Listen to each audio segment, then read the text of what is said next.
Hello YouTube, DeGunna here. It's another great day to be an American. Let freedom reign. Well, I just got back from the range and getting my Savage 10 Predator Hunter out for the first time. It's a 6.5 Creedmoor caliber, and I was out there doing some basic barrel break-in and shooting the first few groups, but I don't know if I will really count them as groups since it was really truly just barrel break-in day. Well guys, I'm very excited today. Got the Savage Model 10 Predator Hunter out to the range finally with the Burrs Veracity 4-20 scope on it. And I got it sighted in at the 50-yard range. It only took 2 shots. That was awesome. I'll show you guys that target back at the bench. And then I'm here at the 100-yard range now. And I'm still doing break-in, so I'm taking a shot.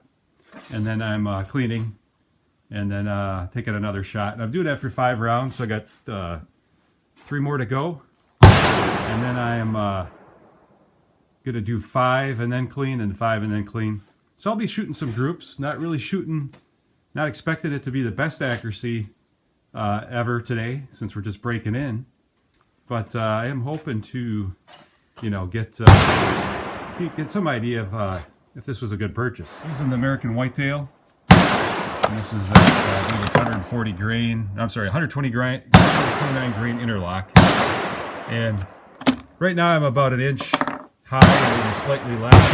I'll probably leave it alone until I get into the Hornady A match, or I'm sorry, the Hornady ELD match, because that's what I'm gonna sight it in for. And I got some 140 grain rounds hand loaded that I'll probably shoot next time when I have the Crony out. Today we're not doing any chronographing, we're just doing barrel breaking, so cleaning between those rounds, all that fun of cleaning. All right, we're gonna see how this next shot goes after a cleaning round. This 129 grain American Whitetail from Hornady.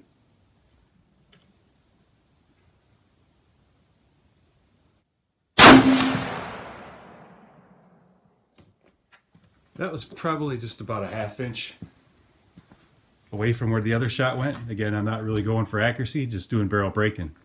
Thought I'd show you guys at least one shot. Don't know if you really want to see me do all the fun cleaning stuff, but yeah, we're making brass today.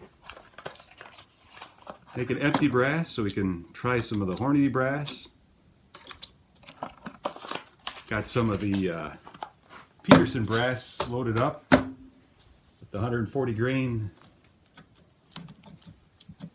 AMAX so that we can get that fire formed, but I'm not doing that today. I want to bring the Crony out when I do that, so we'll do that another day.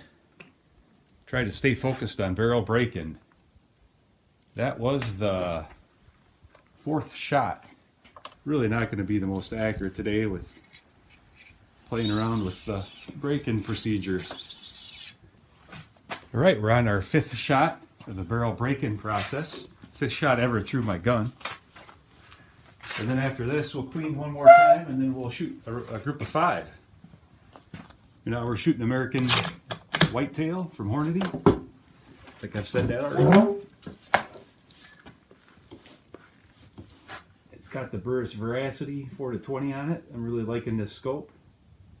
We'll do some scope testing at some point. But right now, let's send this 5th round down range and do one more cleaning cycle.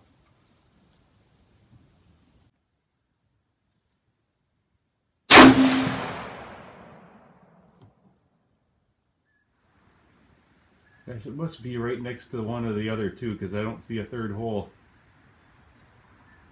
At least I hope so. Otherwise we got other problems. Yeah, I think it's got to be there. I might go down range and check.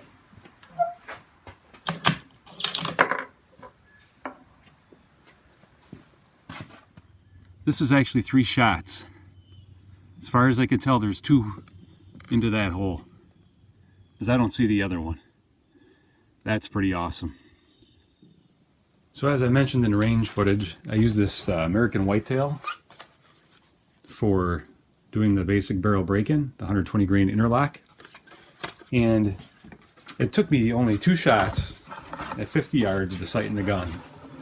I had this huge target with grid set up so that I would make sure I'd capture the shot somewhere. And this is the first shot. I dialed in my corrections, and this is the second shot. And that was going to be close enough for me before I took it out to 100. So you got to like that. So then my barrel break-in procedure was shoot. After each round I fired for the first 5, I cleaned the gun. And I just basically used bore solvent, not copper, because I want to leave the copper. And I just worked the brush back and forth 10 times. And then I put through dry patches until it was, or I put through patches until it came out dry and basically with nothing on the patch. So I did that for the first 5 shots. And so you could, the first 2 were the sighting in rounds, and then the next 3 were right here. It was with the Hornady 120 grain American Whitetail. Those 3 shots, you can barely see where this hole is slightly enlarged, went into 0.43 inches. Then I changed my procedure where I fired 5 shots before I cleaned. And so I wanted to try out a couple other rounds. So I tried this Hornady match, it's 140 grain ELD match. And so that was the second group of 5. And those were all fired without cleaning again. And that group of 5 shots went into 0.673 inches. And you can see these 2 touching, this one here, and again, 2 basically into one hole, slightly enlarged. The actually first group of 5 that I fired without taking the break-in to clean was actually still with the American Whitetail. I missed that. And those 5 went into 1.17 inches. And honestly, I do not think that I did my job well there as the shooter. I think I rushed at least 1 or 2 of those shots. So I'm thinking even that American Whitetail might be able to get in under an inch. And then the last group of 5 that I fired today was with this American Eagle 6.5 Creedmoor open tip match, 140 grain open tip match. Decided to shoot the OTM American Eagle, and we had 5 shots into 0.93 inches.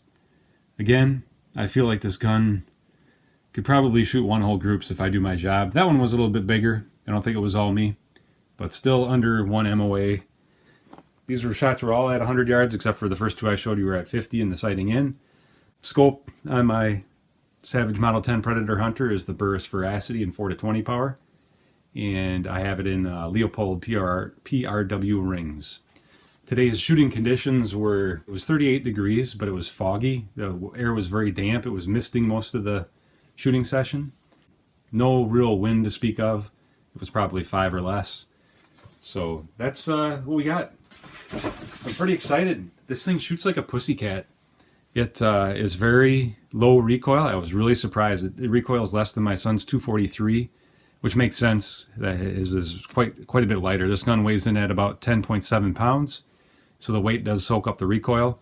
And then you got a nice cushy recoil pad on the end of the gun as well. So far, liking this gun a lot. More to come in my 6.5 Creedmoor series, both the rifle series and also the reloading series. So I hope you guys enjoyed the video. If you did, please like and subscribe. You guys be safe out there.